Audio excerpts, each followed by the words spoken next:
Mr. Joe. Hello, Nasser. I just sound like your wife now. No, you do calls not. it Nasser. No, you do not. My wife's voice is not that deep. Please. Hello, guys. Welcome again to the YRJ podcast, where we help everyday Canadians build wealth through real estate. Real wealth. Real wealth, real estate, and real talk. My name is Nasser, and I'm Joe. You're Joe to Joe. Bro said Joe or to you call Joe. me your mobile and anyone. I usually I'm kind of very cheesy, you know, right? I know. I know you are. Okay. So how are you feeling today? Where does the ball lie in terms of this conversation? I think I'm excited. Like we're close to summer. Yes. Already, the weather is pretty very good, even though it's kind of like epileptic sometimes. Bro said epileptic. It's cold. You know, you kind of like feel it's cold. Like night kind of feels cold in the studio here. Right. But it's better. At least we're seeing what's ahead already. Yep. Looking forward to summer. Actually, today's weather was beautiful. Yeah. In the morning, afternoon. So I can wear all my shoulder half. Yeah. So show my biceps for 4 days a week. I tell you, man. Nice. Yeah. But he's taken already, so it doesn't really matter. Okay, so today we're gonna be talking about something very interesting. Okay. I think for a while we've talked so much on buyers, and now they're saying what's happened to the sellers, right? Give us insights, give us information. So we're gonna be talking about sellers today. Awesome. Like, so what's a seller? Just so someone knows, it's like, so are they selling in the market? Like, are they selling like what's a seller? Okay, so a seller is someone that's, again, within the concept of real estate. Let's go academic now. Awesome. Right? From an academic perspective, selling a real estate means that you have the legal right of possession, ownership to that property. Okay. Now, it was defined that way because people can sell what doesn't belong to them. Right. Okay. So within the concept, you can, but you might end up in jail. Yeah. So, but within the content of real estate for RICO is you're selling a property that you have a legal right of ownership to. Gotcha. And you're disposing of. So we're trying to give insight around people that have legal right. We're not saying you can carry somebody else's property and want to sell it. You can't even carry a property really. But maybe you can get the documentation. Yeah. Sure. So just talking about, what are the strategies as a seller? So you own a property, either it's a piece of land, or either it's, a piece of land with already assets on it with a full-blown building. Either it could be it could be a condo, it could be a townhouse, it could be a detached, semi-detached. What does it look like? What are the kind of strategies you need to know? Right. To position you for a market, to be able to sell and get the right value. Yeah, awesome. I mean, like selling is the beautiful thing about real estate that everything's like is a process. Yeah. And I think it's designed deliberately that way. Right. And I hope you guys are not tired of us because everything we're going to give you like the different stages. Bam. But it's important to know. It's important to know because selling the property, oftentimes you find that sellers are not armed with the right information. Yeah. And it kind of like, and one of the biggest things when selling properties, as you know already, is just the expectation part of things. If the expectations are not clear from the beginning, then it gets very tricky. Yeah, very tricky. I mean, for both the seller as well as the buyer and even the agents that are involved in between that transaction. So, yeah. So I'll pass it off to you. Okay. What is the first step? What should sellers be? I think for me, the first step is what I call the preparation stage. Okay. Right? This is where it's more psychological to know why are you selling. Right? What's the reason behind selling? Are you selling because you want to buy another property? Okay. Are you selling because you want to downsize? And what a downsizing means, probably you're living in a 5-bed and you want to move to a 1 or 2 bed. Gotcha. Probably your family structure has changed. Emptiness that probably used to be like a big family, and now the children are all grown. They've moved away, and I just you and your husband or your wife or your spouse or whatever the case may be, right? And you want to downsize, right? Okay. So and then you might want to sell, or probably you just probably feel that it could also be a mortgage default. Probably things that life has you got caught up in whatever circumstance or situation, and you just want to get rid of the property to offset whatever debt you have. Right. That's also another selling strategy. Right. Or you want to sell to upscale, right? So you might be living in a 1-bed or a 2-bed, and you want to sell to move to to a 5-bedroom, like a 10,000 square. Nice. Lot of land, just where you have your horse ranch, you have just whatever swimming pool. So it depends. So there's that option as well. So we're going to be looking at how do you take good advantage of the market. Right. Within that context. So preparation stage is what I talk about, knowing the why. Why are you selling? So for you, what do you think? Looking at your experience over the years, what are some of the reasons why people often want to sell? More often than not, it's usually upscaling. So if people, we know in Canada sometimes there's this invisible rule about, okay, you start off in a condo and then you buy like a townhouse. And Who then developed that? honestly, I have no idea. Who said I can't just start up with a Exactly. massive Yeah, I know. property? I mean, there's no hard set rule, but people just think it's just because everything still ties kind of down procedural. to just even what you can qualify for. Yeah. Right. And as you know, detached houses are getting like super expensive as well, right? So whatever you can is just get a foot in the market, get into a condo first, and then you move up. So most people are usually upscaling, going from a smaller house, a condo, to like a regular house as well. So that's usually the first thing. The other thing is people are moving, also downsizing as well, because Canada has like a lot of people like in that retirement stage and things like that. So empty nesters, all their kids are grown up now. They're done with university. They don't have to worry about any tuition fees and everything. So they're trying to just look for a smaller space. And they don't want to be paying the property tax, right? Because obviously, the bigger property comes with the higher price tag in terms of the property taxes as well. So why not find something smaller, I think that's an interesting part. People don't. So most of when I speak to people when they want to buy property or when they want to upscale, they just think about it. I want a big house, right? But for me, it comes with a lot of. I see the beauty of that, but I also see some of the challenges it comes with. Number one, property tax is going to go high. Yep. I mean, you can go as high as 10,000, 15,000, depending on the size and the area, the facility around. Number two is a bigger house requires much money. Higher maintenance cost, absolutely. right? Either physical in terms of the cleaning, physical involvement of having to clean. Like think about a house of about 5,000 square feet, Right. It's a lot of cleaning. It's a lot of cleaning because you want to keep things looking, crystal clean, shining, and sparkling, right? And then even if you want to engage other professional service, that's going to cost you money as some well. dollars, right? And even the utilities, is going to cover. People do. Oftentimes people that go for that kind of stuff, it's usually there's a need for it. They count they count the cost, right? Yeah, because if you have like your kids are like growing up, maybe you had now your kids are like teenagers, right? So they can be sweeping before. No, not even. I can tell that you're from an Africa background. But that's same here. But I'll just say that people might have like, let's say your kids were younger then, so they could share rooms and stuff like that. But now they're older, they want their own space. Do you get? So you have to give them that comfort. That's what you worked hard for, right? So giving them that comfort. So there's a reason to upscale as well. So talking about your kids are now grown, right? Yeah. There's a movie I saw on. I'm not going to promote them. Right. I saw the movie on one of the streaming platforms. Got you. It's called Forever. I don't know if you've seen the movie. No, I haven't. It's about, I'm going to recommend this movie just on the side for every teenager. Okay. If you have a teenager child or children, I think it's a movie you need to get them to see. Oh, nice. Okay. Right? It's about love. Okay. It's about teenage love. Okay. Right? It's so interesting. I've seen it once. I want to see it again. Okay. Right? And that's because it kind of shows you the two stages of your life. Very, very real. It shows you where you are at that point in your life. As a teenager, you're trying to figure out yourself. In terms of your career, what do you want to go to? Do you want to go to college? Do you want to go to university?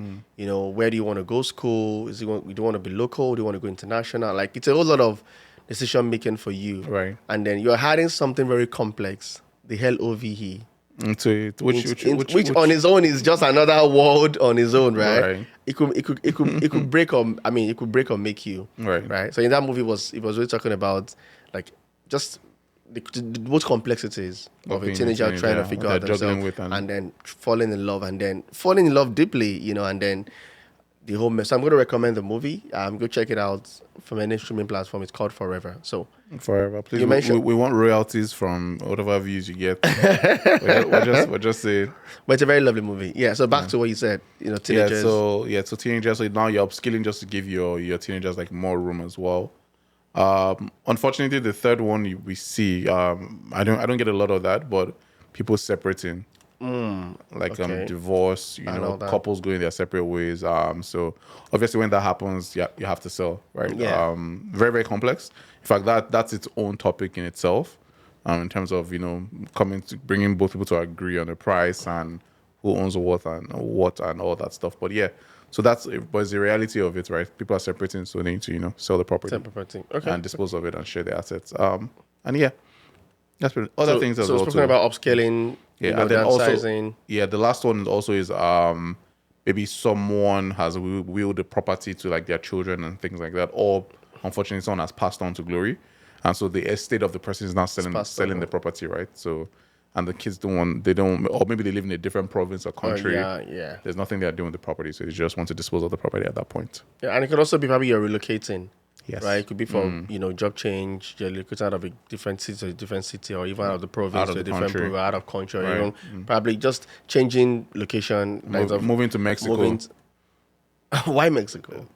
I like Mexico. Mexico is a vibe. That's what you like, right? Yeah, I like Mexico. It's chill. It's chill. Okay, you know where I want to move to? Where? Nigeria. Why you laughing? Motherland. That's it. Yeah, exactly. That's it. No, but I want to move to Miami. Miami. Just want to be on the beach every day. On the beach every day, right? Every day. That's just a vibe. Get That's my computer and just checking the market, selling from there, buying from there, straight up. Hey, please. The world is a global village. My family would like to join you as well to Miami. People will be sending people as chop money. They got the little money. I thought they want to go live in Miami. Please, we are learning now. Amen. We're still learning, please. Okay, so we've spoken about the preparation stage, all of that. And the next step is still on that preparation stage, then you need to engage a realtor. Right? Which is what we call it could be your consultation stage where you get a realtor. People always feel like, again, it comes up a lot. I don't need a realtor. Right? I can sell. Do people think that or say that? Yeah, people think that. People think that. I mean, while I was at gym last week, it was a conversation. They were like, kind of like asking me, okay, so tell me why. And it really to an extent, it doesn't sound very, very logical, but I was able to show the person some of the gray areas where you just don't want to take any chance, right? You could sell, and all things being equal, it's a very clear transaction, no confusion, pretty very straight. But there's a whole lot about documentation that you need to, you want to tighten up, right? Even in today's market, I don't see anybody trying to sell without a realtor in today's market. Yeah. Even if you do, you will not get what you're looking for. Yeah. Even the marketing peaks, we're going to get there. So for you, what does that look like? So, I want to speak to a realtor. What kind of size am I expecting? What kind of offering are they going to be giving to me? I guess the first step is you really want to understand what your responsibilities are as a seller and what the realtor's responsibilities are. Okay. I'm sure we'll talk about that once we go to the next stage of this process. But once you understand that, then you know, okay, this is what your obligations are and what the realtor's obligations are. Number two, you want to understand what it's going to cost you, right? Because at the end of the day, no one is selling property just for candy or sweets or stuff. Yeah. There's a reason why you're selling. Yeah. I'm sure there's an expectation to get a particular amount, right? So there's that stage as well where you really want to understand, okay, what is this? Which is the $1 million question. What is your property worth, right? Oftentimes sellers have a number in mind as to what they are looking for. Just from where they get that number from?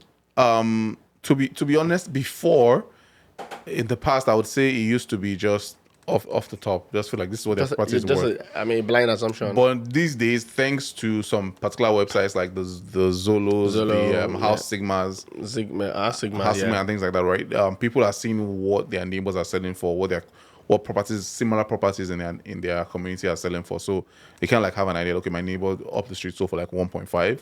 So I'm expecting 1.5. Now that might not be the case, but at least they have that benchmark, right? And so this is where a real estate agent comes in to basically educate you on what potential value can be or what the range is. Not necessarily a particular number, but what the range is. And the reason is because even if someone sold down the street for like 1.5, you don't know what renovations they've done. You don't know what upgrades they've made to the house. You don't really know the intricacies of their property because no two properties are the exact same. Yeah. Right. And so a real estate agent can advise you to say, okay, in this neighborhood, this is what it is. And also this is what the market is saying. Because times could vary. Because if they sold 2 years ago for 1.5, I can guarantee you that today it's not selling for 1.5. 2 years is even, that's even a very wide range. That one is for sure. Yeah. Like that one is, that one is like sure banker. Yeah, because if the household when interest rates were at a certain level and today we know where interest rates are at, right? Then you know that the price is not going to be the same. So you need to factor those things in and be very, very realistic with the pricing because the pricing it's almost always one of the key things that would impact whether the house sells faster or it gets stayed on the market. Yeah, because you do not want to overprice your property because it's just going to be there on the market and then you can't move it. Except it's like a beautiful, beautiful property, which some people have, where it's just undeniable. Once you step in, you just know that this property, you know what, it's what it is. But for the most part, you need to be realistic with the pricing, and that's what you need a real estate agent for, to do what we call CMA, which is a comparative market analysis on the property. And that gives some guidance in terms of, what the what should be. Exactly. Yeah, and it doesn't mean it's going to sell for that exact price, but it's just going to like give you a picture of, what the likelihood. But a typical CMA should likely give you a very good position. A range, yes. And that's not to say you can't sell higher than that yeah, or even lower. Yeah. And if it comes in lower, you just won't sell. Yeah. It's as simple as that, right? Yeah, you just won't sell. Yeah. So So then we're going to once we're done with those stage.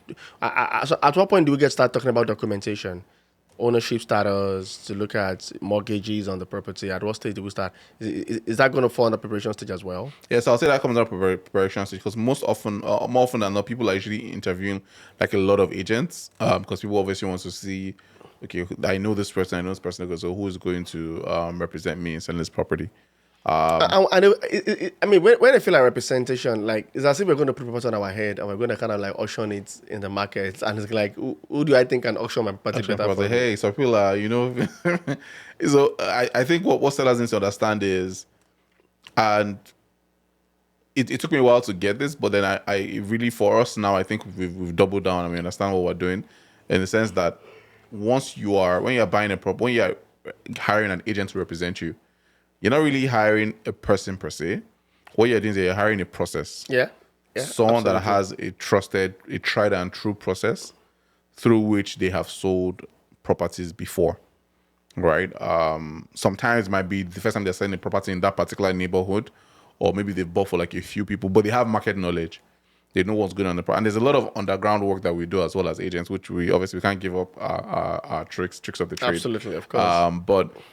But yeah, we basically understand you're hiring for the process that we have, meaning, okay, from the staging process to what we're doing, to whatever marketing materials we have, to whatever marketing strategies we think of using, or the pricing strategies, or whatever it might be.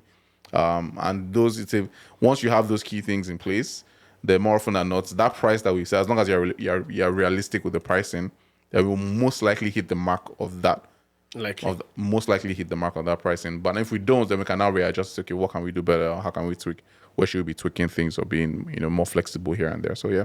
Now, I mean, thinking about marketing, I remember the first property that we got, right? I think one of the things that kind of like caught our interest, or kind of like, I don't know, maybe it deceived us, or got us to like it, was the realtor did like a magazine kind of stuff, like a big, like a rectangular magazine, right, forwarded like the brochure. like a brochure, yeah. And it was pretty kind of, so even when we left the showing, I kept looking at, like in the night, just wake up, just looking at it, like, which is kind of which is a very great marketing strategy, because what it does is, your prospective buyers don't have to go and start looking online again, right? They have something like they can look that kind of drives them.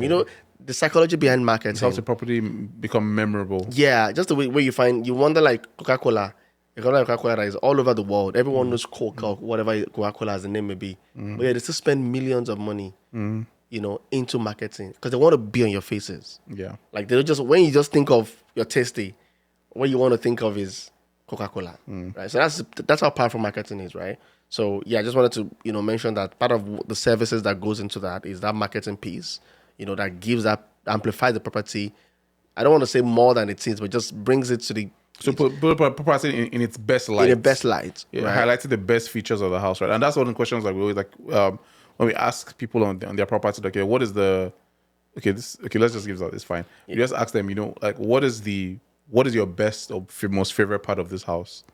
Right. And once we know that, then we can really put a spotlight on it. Maybe hopefully another buyer or the right buyer would appreciate that exact same feature. Yeah. So for instance, maybe you have like this office space, right? So maybe they want to just double down on that. Like when we're stage it as an actual office and, double down on that. So, okay, look at this. So you can work from home. You have a desk. Your spouse has a desk and things like that. So yeah, just finding out what they really love about the property. Yeah. And then doubling down on that. So talking about staging, that's going to be this next step. So yes. Haven't gone to documentation. We've gone to know the why you want to sell and all of that. So we're going to the staging. So I'm going to ask you this question, because I've seen this in the market sometimes, where some property are kind of like, you can tell that there's a lot of staging, right? And then some is just kind of like, you probably even see the towels in the bathroom, right? So my question, and they still get sold. Right. So why do I have to stage if someone didn't stage and they still kind of like sold their property? So that's a tough question, and I can understand why someone would ask that. But I think it depends on different properties. It depends. So number one, some properties, again, we've always spoken about how real estate is just location, location, location. Yeah. Some properties they do the talking for They themselves. sell themselves. Right? Because they're in the right location. I'll give an example. Let's say a property is in a district that has it's known to have great schools. If that property comes on the market, then trust me, people are already looking. Yeah. So it's not at that point in time, they're not really thinking, oh, the bathroom is looking like this or that. No, they know that they want to be in this school. Or, for instance, someone knows that their office is just like 5 minutes down the road. Absolutely. At that point in time, he's not thinking about, or she's not thinking about the bathroom or the living room. They just know that this is 5 minutes to my work. Yep. It's 3 bedrooms, it's 3 bathrooms. It has some key things that I want. I want this property. Simple. And then when I get in there, I'll figure out the other things. But I just want this property because it's 5 minutes from my workplace. My kids already go to this school, especially if maybe they're already renting in that neighborhood. And then now their kids don't have to switch schools. So like, oh, my kids are already here. We'll just continue here. My work is just here. So yeah, so things like that. So things like that, that's why you might see a property where they don't even bother doing anything. And also sometimes maybe the agent or the seller is not willing to put in that work. Additional work too. Because some houses are kind of like, you see some like, and I can get that, maybe because it's just a lot. And then trying to decluster and then stage, it's just a lot of, They don't want to go through all of that. So yeah, but then we focus on staging the property, right? Putting the property in the best light. And worst case, even if you don't have the resources to stage the property, these days we have AI. Feel free to do some virtual staging as well. Because that's still something, because the end goal is just to drive traffic into the house. So you can consider virtual staging just to get people into the door together. And aside from that, I mean, at YLJ Pod, it's part of our add-on service. We can offer that, for you for free. Absolutely. Depending on, what it looks like. Right. When I say what it looks like, I know what I mean, right? Depending on what it looks like, right? Yeah, it depends on the kind of what the property looks like. I mean, so you can be rest assured that, that really shouldn't be a problem. We always figured out, we have a lot of partnership with different staging companies that will come in, look at it, and just be sure that we'll decongest and then fix it up back for you, till you close the property. So it really shouldn't be a problem. So you can trust on the YLJ guys and to say, what, at least if you're thinking like, oh, it's a lot of work, don't worry. We'll make it easy for you. Easy peasy. Yes, sir. Yes, sir. Okay, so is that anything like overstaging? You hear things like, they don't like. Is there anything like that? Let me just keep it simple, like overstaging. I think it's possible to overstage. Yes, it's possible to overstage. So especially when it's a small space. Okay. And then you don't want to. I mean, I'm not a professional stager, but the stagers they do their thing, right? They're the professionals in making the house show up in its best light. But then, in terms of you don't want to put too many things in this space that now makes the space look smaller than it actually is, because that's now counterproductive to the message you're trying to pass across, right? Because you can put like 3 couches in one place, and then people are like, oh, when buyers come in, they're thinking, oh, this living room is so small. But it's actually not, just because someone has put in too many things in there. So it's possible to overstage as well. That's why you need the right agent that has the right staging partner to make sure the house is showing up in its best light. And can you also amplify a house?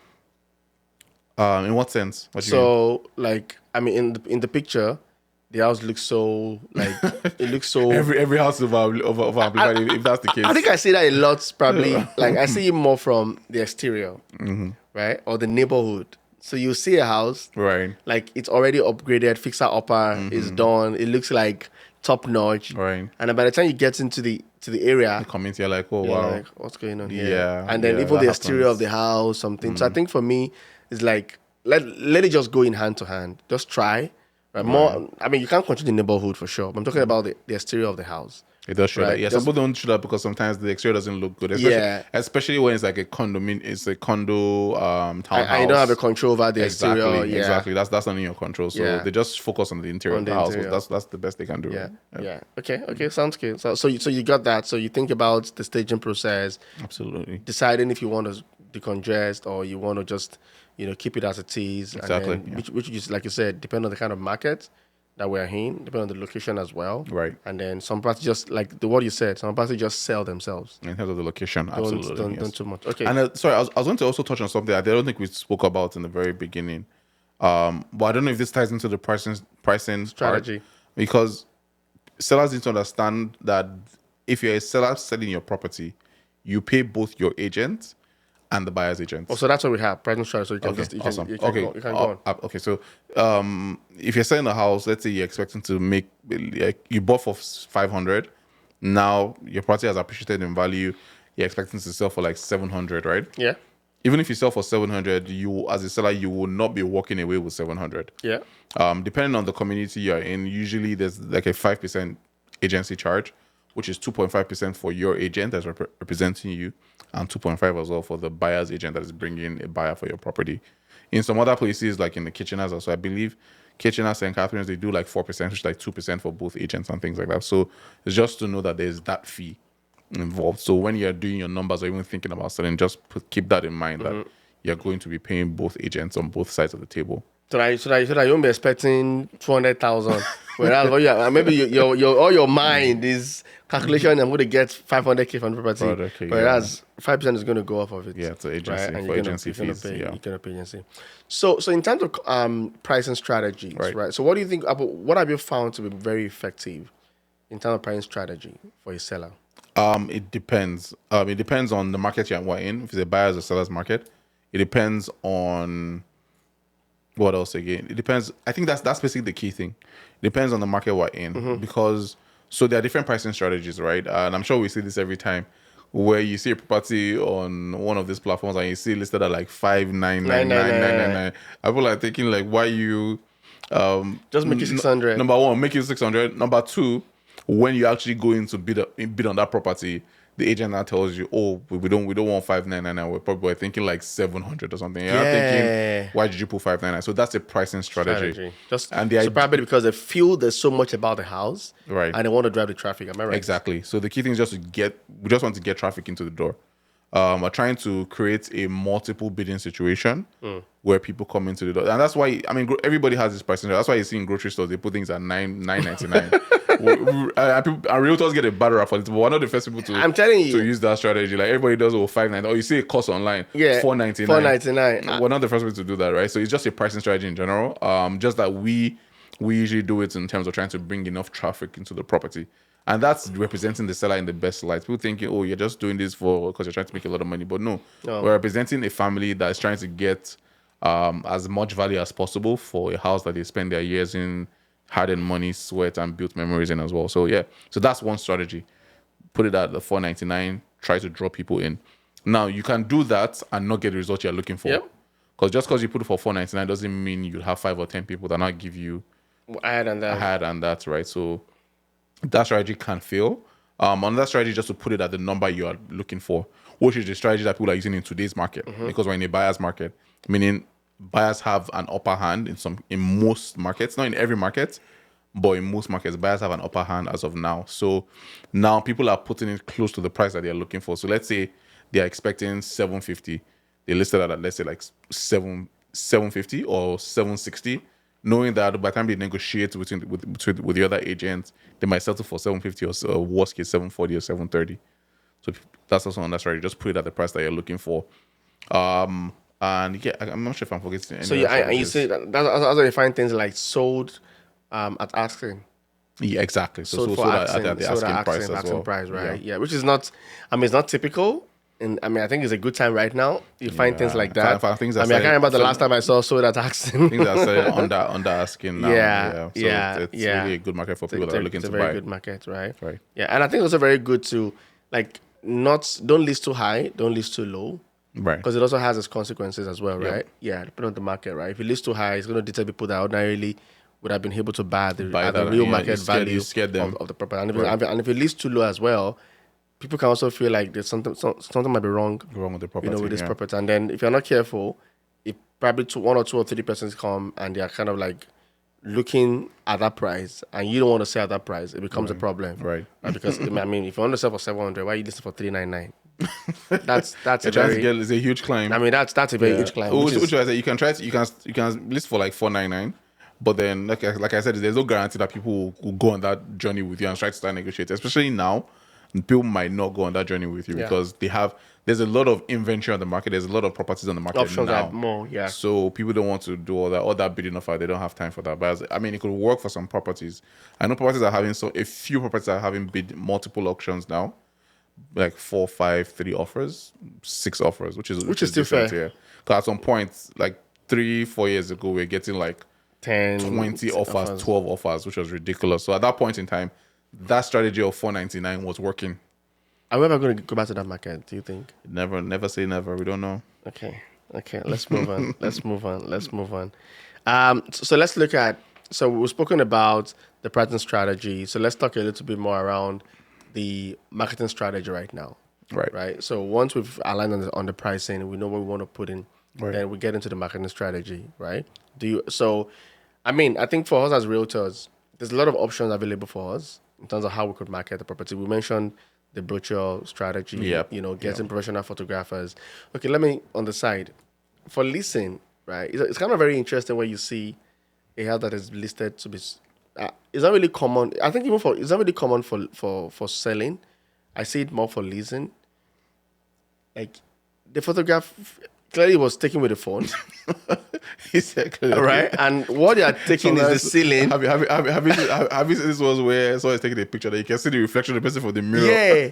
And then some you just sitting, they just took the windows, they took the ceiling, and some it's so rectangular, and you're like, you know why that happens? Yeah. So this is a trick people do. If you're even going to take a picture with your phone, well, you need to put it on landscape. You can't just take like a straight picture, because on our system called the MLS, multiple listing service, there's a particular specification of size for the picture and size. the professional photographer they know, so they exactly. but you don't know. You don't know, so you might just take it with your phone, thinking, oh, it's gonna show up that way, and then when you look at the picture, we're just seeing the POP. And you won't probably see anything. And those things are very, very important because they give the right impression, right? Because that's what's going to drive traffic for people to what are they seeing? They can't really see anything and knowing where to take the kind of position to take. Right. Because, for example, there are key things that really define a home in terms of the value. Things like the washroom, things like the kitchen, things like the living room, how big it is, right. In some cases, the backyard So, and when you don't capture those kind of things, it just kind of looks like... I guess it's because maybe it's a lease. The agent is not as particular. Which is why I said I'm not sure we kind of find that, Well, sometimes you see it on regular... even for sale houses as well, where agents just... Yeah, they cheap out on the photos of the property. So, Yeah. So, that speaks to marketing. So, again, we spoke about when you're hiring an agent, you're hiring the agent for the process that the agent goes through, that process. So, marketing also speaks to the agents like excellence. Like, I know you, for instance, that you're big on excellence. I try. Right? Like you won't let. I try. You literally come and like, Nasa, we cannot do No, this. no. Right?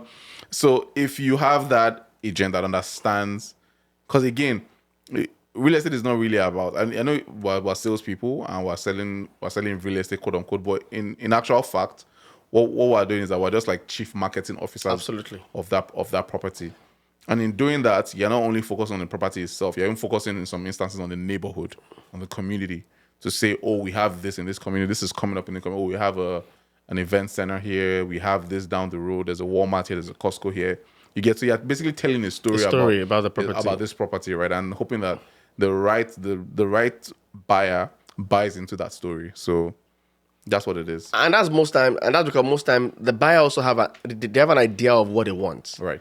In terms of, these are the kind of things that are very critical to. We want proximity to schools, exactly, proximity to, activity, groceries area. where we could easily get things. We don't want to travel. Access to the highway, go station.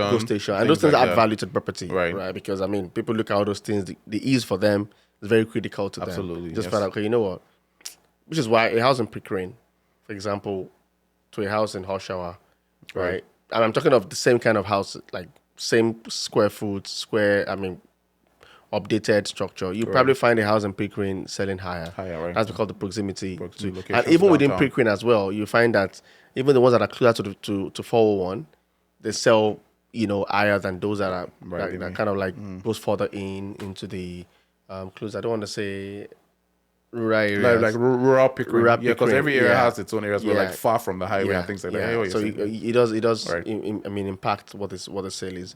So there's something I'm going to ask you that I had someone ask me sometime about, selling the property. Okay. Is the fact that how important is updates that I do in the house, right? So do I need to paint or just leave the painting the way it is? Do I need to update my furnace? I need to change my lighting features, or just keep it the way it is. Like, what do you think are all those things that kind of makes a difference? Low cost, but could be a game changer. So it ties into the first question, the first stage, which is like your why. Yeah. If the property is for, like we said, maybe someone's selling it from an estate, for instance, where was an older person that lived there and then now they moved out, the children or families out of town, then we're not going to bother with all those things, right? Because we just want to sell the property as is. And the sellers will tell you, we're just selling it as is. We don't want to do any dollar. if the furnace is 2,000 years old, that's the buyer's issue, right? They don't want to touch anything, which is fair. So on the other hand, if someone is saying, if your family is saying, okay, we just want to present this property and want to put it in the best light, the question is whatever we do, is it presenting the property in its best light? Right? And if painting does that, then fine, we'll paint it. It's like covering the glory. You don't want to cover the glory. You understand? So you want to make sure that the property is looking as good as it should look. Yeah. So painting is actually a very, very easy fix. Actually, that's actually a good one. Just painting the property just to make sure that everything's looking refreshed and things like that. It could be as simple as changing lighting fixtures, adding recessed lighting, which is like pot lights, for instance, right? Let's say you have builder grade lights, and then now just switching from builder grade lights to pot lights, you'll be surprised. Can make a lot of difference. You'll be surprised that you just because there's something about lighting a house. It that makes it ambience, look bigger. right? Yeah. So there's that as well. It could be something as simple as what else? Staging. Staging is a very, very simple fix as well. It gives a picture of how the house looks. Right. And people can begin to see themselves. Like, okay, I think we can put a TV here. Exactly. I remember that there was a property that when they came, they were like, oh, we can't because it's too small for our property, for the kind of things we have, like where we're coming from. Right. We have to dispose of them. We don't want to dispose anything Those of, things as right? well. Yeah. Right. So there's that as well. What else? There are things like, like me, talk about this. We spoke about this the other day about taking down personal pictures, for instance. Yeah. You want to keep a house as neutral as possible. You're not giving any perspective to anyone. Some might say, "Oh, but why? But why?" And I'll say people have different biases in this world. Actually, we all have biases, right? We're trying to be better people. We're trying to improve. Yeah, absolutely. Or people come It could into be a unconscious place, sometimes. exactly. People come into a place and they already have like a preconceived notion about a particular set of people. So you just want to just give a blank canvas and just let the person imagine themselves in that space. There's no need to be putting any personal pictures in there. I remember once we were trying to sell a property in Clarendon for somebody, and I told my client, they're from a particular background that had this, they usually have like things in closets and stuff like that. So I told them, you need to take this out of the property. And they were wondering, because they listed the property already, it didn't sell. And I came. Wow. Okay. And in fact, they listed it twice. So they listed it twice. This was in Clarendon. They listed it twice and it didn't sell. So when I came in, and the guy was like, "Oh, I guess I'm like, don't worry, it's gonna go." We're gonna figure it out. I actually didn't know. I just walked to the bar. I just told them this has to go. Like this thing in the closet has to go. And lo and behold, it made a difference. It's all because people come somewhere and they have a we make things happen. Why RG? You don't want to miss out working with these guys. We make things happen. See, let me tell you something. On this channel, it's always excitement, right? We don't leave you without something new. Like we don't do common things. We break the ground. We break rules. So something is coming. So stay tuned. Till we come your way next time. Take care, guys. Take have care. a good one. Bye.